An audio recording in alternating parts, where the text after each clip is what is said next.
Pernahkah kalian melewati Jalan Raya Yogya Solo dan melihat sebuah candi megah yang berdiri kokoh tak jauh dari jalan utama? Itulah Candi Kalasan, sebuah mahakarya arsitektur kuno yang menyimpan sejuta cerita. Tapi, tahukah kalian, di balik kemegahannya, candi ini punya kisah sejarah yang luar biasa menarik. Yuk, kita telusuri bersama jejak waktu dan mengungkap rahasia di balik berdirinya Candi Kalasan. Candi Kalasan, yang terletak di Desa Kalibening, Sleman, Yogyakarta, adalah salah satu candi Buddha tertua di Indonesia. Pembangunannya diperkirakan terjadi pada akhir abad ke-8 Masehi. Bukti utamanya ada di Prasasti Kalasan, yang ditemukan tidak jauh dari candi. Prasasti berangka tahun 778 Masehi ini ditulis dalam huruf Pranagari dan bahasa Sanskerta.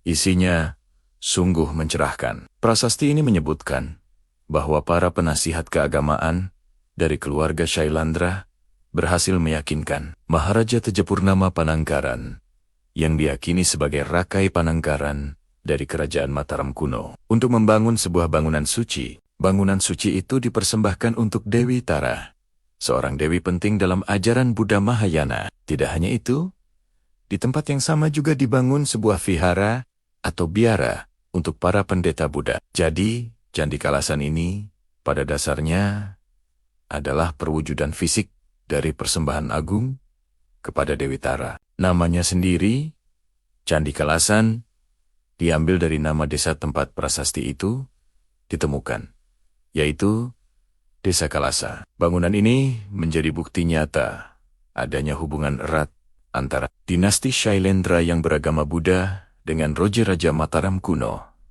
Sekarang, mari kita lihat arsitekturnya. Candi Kalasan ini benar-benar istimewa. Salah satu ciri khasnya adalah lapisan penutup di bagian luar dinding candi yang disebut Vajralepa. Lapisan ini terbuat dari getah pohon khusus yang dicampur dengan berbagai bahan lain. Fungsinya bukan cuma sebagai perekat ukiran batu, tapi juga untuk melindungi relief dari cuaca dan lumut. Hebatnya, sisa-sisa Vajralepa ini masih bisa kita lihat di beberapa bagian candi hingga hari ini, membuktikan betapa canggihnya teknologi bangunan pada masa itu. Struktur candi ini berbentuk bujur sangkar, dengan penampil di setiap sisinya. Atapnya bertingkat 3 dan dihiasi dengan stupa-stupa kecil. Di bagian puncaknya, dulunya terdapat sebuah stupa besar yang kini sudah runtuh. Setiap dinding luar candi dihiasi dengan ukiran-ukiran yang sangat detail dan halus, menggambarkan dua dui dan makhluk surgawi dalam mitologi Buddha. Hiasan kala di atas setiap pintu masuk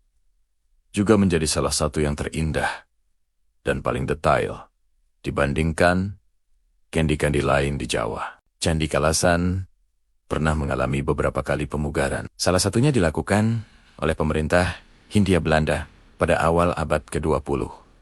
Meskipun sudah dipugar, beberapa bagian candi memang tidak bisa dikembalikan ke bentuk aslinya karena kerusakan atau hilangnya batu-batu asli. Namun, upaya restorasi ini berhasil menyelamatkan candi dari kehancuran yang lebih parah. Jadi, ketika kita mengunjungi Candi Kalasan, kita tidak hanya melihat tumpukan batu kuno, kita sedang menyaksikan sebuah monumen bersejarah yang menjadi saksi bisu perkembangan agama Buddha, kehebatan dinasti Shailendra, dan kemajuan teknologi arsitektur nenek moyang kita lebih dari 1000 tahun yang lalu. Candi ini adalah simbol toleransi dan harmoni, di mana sebuah kerajaan membangun tempat suci untuk keyakinan yang dianut oleh dinasti lain. Lain kali kalian melintas di dekat Prambanan, sempatkanlah mampir ke Candi Kalasan. Rasakan sendiri atmosfer magis dan aura spiritual yang masih terpancar kuat dari setiap sudutnya. Sebuah warisan tak ternilai